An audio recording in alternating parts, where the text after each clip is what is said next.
Bonjour à tous, aujourd'hui sur Retour du tuto, nous allons voir comment installer WordPress en local sur Mac avec MAMP. Alors, pour tester en fait vos sites ou vos blogs ou n'importe quoi, il est conseillé en fait d'installer en local, c'est-à-dire sur votre ordinateur, votre blog en fait, vos fichiers. Tout ça, ça vous évite en fait de faire cracher votre site en faisant des essais directement en ligne. Donc il est vraiment conseillé de gratter au préalable en fait depuis votre ordinateur. Et après, une fois que c'est bon, vous envoyez tout sur votre serveur. Alors, en fait, il y a un logiciel qui s'appelle MAMP. Euh, il fait aussi la version pro, mais la version gratuite est largement suffisante pour ce que je vais vous montrer. Une fois que vous arrivez sur le site donc MAMP, je vous mettrai tous les liens sous la vidéo sur le blog autour du tuto, hein, tout ce que je parle aujourd'hui. Et vous cliquez sur le download MAMP et MAMP Pro. Donc vous inquiétez pas, le MAMP Pro on va l'effacer sur l'installation. Donc une fois que vous avez téléchargé le fichier, vous l'avez en zip. Donc vous le dézippez et vous vous retrouvez avec un petit fichier donc MAMP de point. Donc là ça c'est la version que j'ai au moment de tourner la vidéo. Donc vous lancez l'installation, vous cliquez sur continuer, vous cliquez encore sur continuer, vous cliquez tout le temps sur continuer et vous acceptez la licence. Donc là on vous dit que ça occupera 517,1 MO. Donc vous cliquez sur installer. Ici si vous avez installé un petit mot de passe pour l'installation de vos logiciels, donc on va vous le demander et donc vous le rentrez. Voilà. Donc on va laisser faire l'installation. On va attendre quelques petites secondes. Alors en attendant, ce que je vous invite à faire, c'est d'aller sur le site donc wordpress-fr.net et de télécharger la dernière version donc de WordPress, parce que ça on va en avoir aussi besoin. Donc là c'est bon, j'ai mon installation qui vient de se finir. Donc si je vais dans mes applications, je descends, j'ai deux nouveaux dossiers qui s'appellent MAMP et MAMP Pro. Donc comme je vous le disais, vous cliquez, vous faites un petit clic droit, vous cliquez sur placer dans la corbeille pour virer donc la version Pro. Ensuite, à l'intérieur de MAMP, vous avez en fait tous les fichiers qui composent le logiciel MAMP. Donc ce que je vous invite à faire aussi, vous allez sur votre bureau et vous allez cliquer, vous allez créer un nouveau dossier qui va s'appeler par exemple WordPress local. Voilà. Après vous l'appelez ce que vous voulez, vous pouvez faire n'importe quoi, on s'en fout, pour le moment il n'y a pas d'importance. Et une fois que vous avez téléchargé la plateforme WordPress, donc vous la retrouvez ici, elle est en zippé, vous la dézippez et vous vous retrouvez donc avec tous les fichiers qui composent WordPress. Donc là vous les copiez, un petit clic droit, copier, vous revenez dans votre dossier WordPress local, donc ou alors en l'occurrence enfin le nom que vous avez attribué auparavant, et vous collez donc tous les fichiers de WordPress.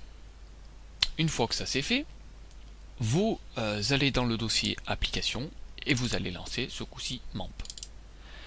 Donc vous lancez avec deux petits clics, hein, normal, et vous allez voir dans les préférences. Donc dans les préférences, les ports normalement c'est automatique, donc c'est 8888 et le port MySQL 8889.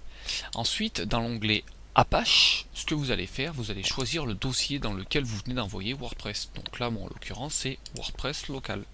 Je clique sur ouvrir, OK, et je clique sur démarrer les serveurs. Donc là, MAMP va se lancer. Voilà, et automatiquement, en fait, il va ouvrir une page web qui va vous annoncer en fait la bienvenue, enfin bon, tout le bazar. Vous allez dans le dossier PHP MyAdmin et là-dedans, en fait, vous allez aller dans l'onglet base de données. Et là, vous allez créer une nouvelle base de données pour pouvoir en fait faire tourner votre WordPress en local. Donc là, vous pouvez l'appeler local, vous pouvez l'appeler test, vous pouvez l'appeler comme vous voulez. Donc là, moi, je vais l'appeler par exemple test.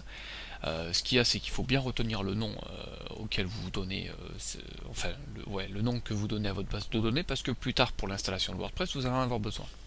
Donc choisissez un truc pas compliqué, de toute façon là il n'y a que vous qui le connaissez ce truc, on s'en fout, il n'y a personne qui va venir chez vous voir ça. Enfin voilà. Donc vous cliquez sur créer, Et voilà. Donc là, à cette étape-là, vous avez fait tout ce qu'il faut pour lancer votre blog.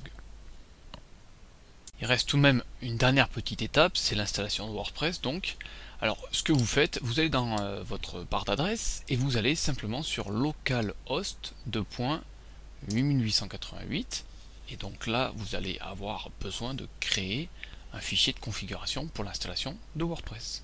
Donc vous cliquez sur créer, c'est parti. Et ici donc le nom de la base de données, ben moi je l'ai appelé test, vous l'appelez, vous mettez ce que vous avez appelé. Ensuite en identifiant vous mettez root, donc R2OT. En mot de passe pareil, root. Et puis le reste vous laissez comme ça. Vous cliquez sur envoyer. Voilà, donc là c'est parfait. On lance l'installation. Ensuite, voilà, maintenant vous avez peut-être même pas besoin de rentrer un petit peu tout ça. Enfin, si WordPress a besoin que vous le rentriez, mais vous en foutez pour le moment. Hein. Donc là, c'est du test. L'identifiant, pareil, hein, vous pouvez laisser comme ça. Le mot de passe, vous en choisissez un facile. Hein. Il n'y a rien besoin de compliquer les choses. Ensuite, l'adresse de messagerie. Voilà, je vais mettre autour du test, par exemple, moi. Voilà. Et ensuite, on va demander au moteur de recherche, on s'en fout, et vous cliquez sur installer WordPress. Voilà, donc là, c'est tout bon, on va cliquer sur se connecter, et on a fini toutes les étapes. Donc vous rentrez l'identifiant que vous venez de choisir juste avant, le mot de passe aussi, et vous cliquez sur se connecter.